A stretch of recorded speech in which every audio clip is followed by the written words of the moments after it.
Salut à tous, bienvenue dans le premier épisode des Rogers on the Road. D'habitude, on vit ici, on habite dans ça, et dans les prochains mois, notre maison, ça sera ça. Notre objectif, c'est de vous partager un peu nos aventures dans notre tour d'Australie. Allez, c'est parti.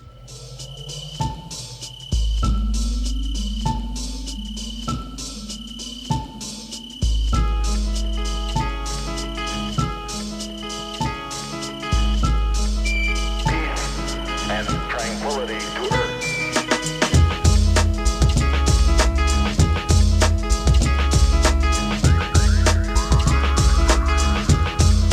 Right, go ahead.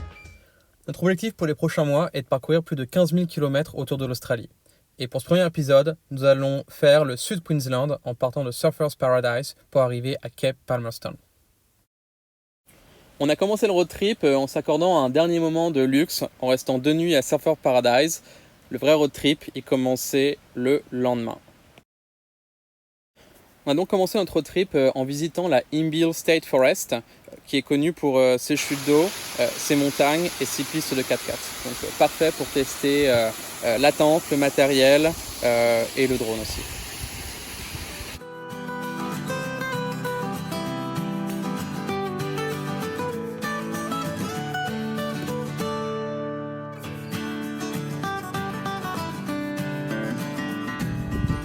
Voilà, donc on vient de faire le premier déjeuner de la famille Roger dans le road trip.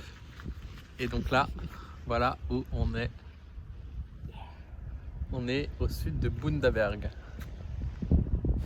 Après ces premiers jours dans le sud du Queensland, nous avons continué notre route vers le nord et avons vécu nos premières aventures. On s'est en fait perdu dans le Yurimbula National Park, sur un chemin 4x4 assez difficile, mais le réveil n'en fut que meilleur. Donc voilà, donc c'est le premier matin de la famille Roger en road trip. Et voilà là où on est.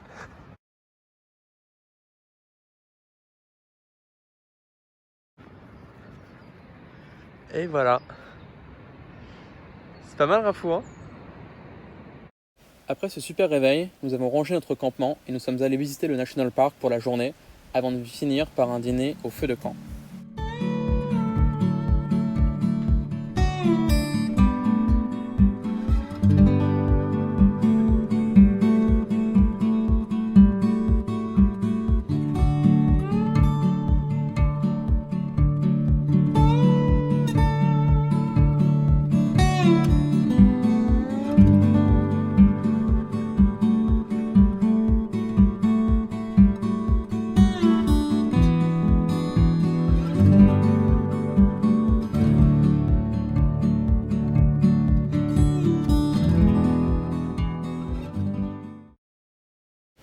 Le lendemain, départ pour Byfield State Forest, avec sur la route quelques émeux croisés avant de rentrer dans la forêt. Là-bas, quelques chemins 4x4 assez faciles avec des dunes à franchir pour accéder à la pointe de Little Five Rocks et de déjeuner en famille.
Le lendemain, départ pour la dernière étape de notre épisode 1, avec la visite de Cape Palmerston National Park, un parc uniquement accessible en 4x4 et qui nécessite de dégonfler ses pneus. Là-bas, possibilité de camper au bord de l'eau, tout en faisant attention à crocodiles assez nombreux dans la région.